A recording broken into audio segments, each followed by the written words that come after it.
मैं मुजफ्फरनगर के गांव जोली में मौजूद हूं और यहां से लगातार कई बार मैं कवरेज कर चुका हूं। जिस जगह मैं खड़ा हुआ हूं, ये कौन सी जगह है, जरा सा दिखा दें। स्वास्थ्य उपकेंद्र जोली। आज जब मैं मुजफ्फरनगर जाने के लिए निकला तो मेरे छोटे भाई ने मुझे बताया कि ये 4-5 दिन से यहां कुछ स्टाफ बैठ रहा है। मैं आया और जानकारी ली तो पता लगा, चलिए अंदर दिखाते हैं किस तरह का है।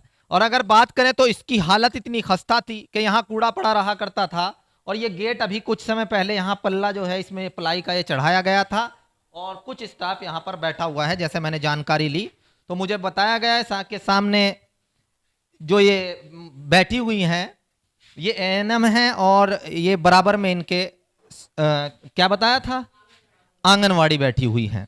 डॉक्टर आज शायद मीटिंग में है, जो मनीषा नाम उसका बताया है इन्होंने, जो डॉक्टर है क्या, नेहा, डॉक्टर नी नेहा सीएचओ है।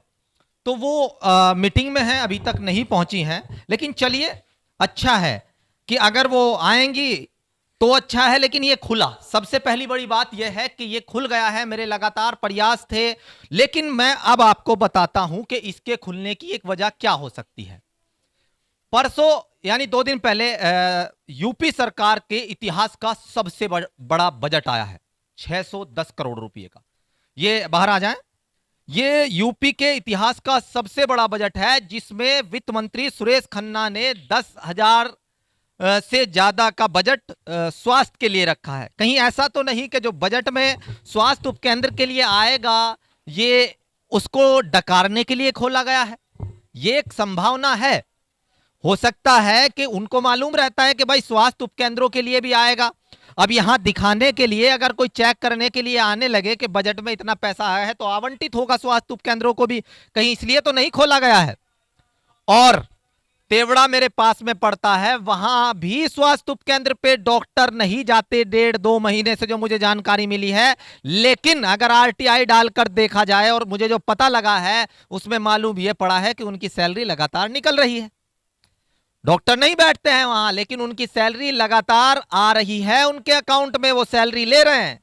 अब चलिए, इस स्वास्थ्य उपकेंद्र का मैंने ये हिस्सा तो दिखा दिया जो कि सुखद एहसास है, यहां पर स्टाफ बैठा हुआ है। लेकिन अब हम इसके पीछे के हिस्से की बात कर लेते हैं।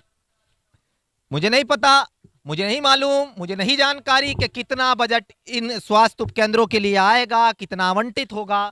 लेकिन मैं स्थिति दिखाता हूं आपको। सामने ये आयुष्मान भारत हेल्थ एवं वेलनेस सेंटर जो लिखा हुआ है, इस पर भी किसी ने अपना डेरा डाला हुआ है और ये यहां पर लगातार रहते चले आ रहे हैं। हालांकि बराबर में कूड़ेदान बना हुआ है।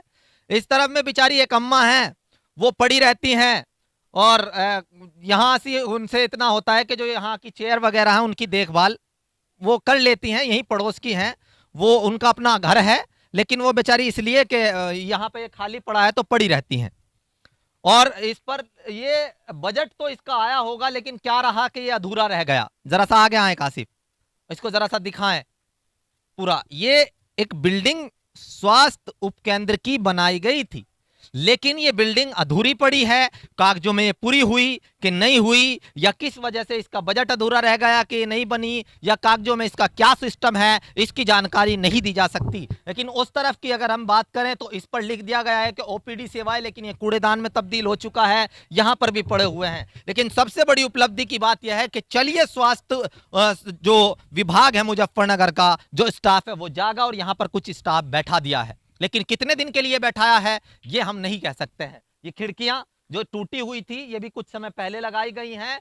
लेकिन इस तरफ अगर स्टाफ बैठ रहा है और वो जो ये बता रहे हैं कि कोई नेहा नाम की स्टाफ है जो डॉक्टर है वो यहां पर बैठेंगी, वो कब तक बैठेंगी ये देखने वाली बात होगी। वो जब तक भी बैठेंगी, मैं जिस दिन वो यहां पर आना शुरू हुई है, जब मतलब 2-4 दिन से जब से भी आ रही हैं, मैंने आपको दिखा दिया। जिस दिन यहां से जाएंगी वो भी दिखा दूंगा, और नहीं भी जाएंगी और अगर अच्छा कार्य करेंगी तो वो भी दिखाऊंगा। लेकिन दुख इस बात का होता है कि पढ़ लिखने के बावजूद, तमाम जानकारियां होने के बावजूद, 2005 का अधिनियम जो सूचना का अधिकार अधिनियम है वो होने के बावजूद, जिसमें सिर्फ 10 रुपए का पोस्टल ऑर्डर लगता है, हम कोई भी जानकारी ले सकते हैं, कोई जानकारी लेने के लिए तैयार नहीं है।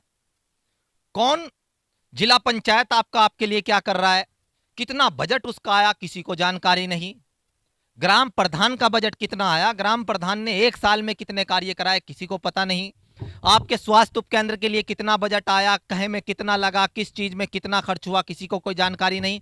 जाइए ना, एक आप क्या करना, आपको करना क्या है, जाना है और सिर्फ 5 पॉइंट लिख देने हैं कि संबंधित विभाग के जो जन सूचना अधिकारी है उनके नाम एक आरटीआई लिखिए, उसमें 5 पॉइंट लिखिए, 4 पॉइंट लिखिए, जिन पॉइंट्स पर आपको जानकारी चाहिए वो लिखिए और कहिए कि मुझे इन इन बिंदुओं पर जानकारी दें। मेरे स्वास्थ्य उपकेंद्र के लिए कितना बजट आया, कौन डॉक्टरनी बैठ रही है, उसकी तनख्वाह कितनी है, किस समय से किस समय तक बैठ रही है, और तमाम चीजें सिर्फ, और 10 रुपए उसके साथ या तो नगद लगा दीजिए और डाल दीजिए ना उसमें डाक खाने में।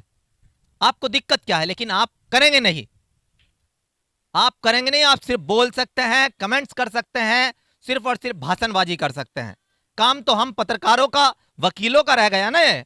हम ही बोझ उठाएंगे, हम ही सब कुछ देखेंगे, हम ही प्रशासन की दुश्मनी लेंगे, हम ही प्रशासन की नजरों में चुभेंगे।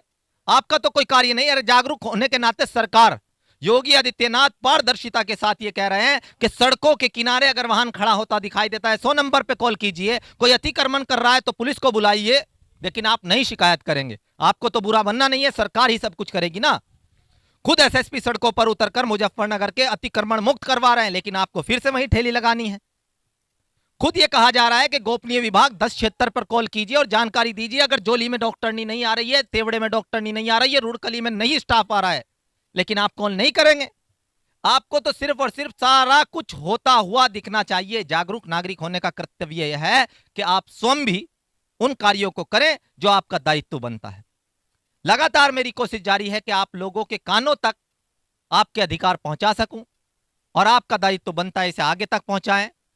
यह प्रयास जारी है और जारी रहेगा। जुड़ रहिएगा मेरे साथ। मैं शाइम हसन, परफेक्ट खबर आपकी आवाज आप तक।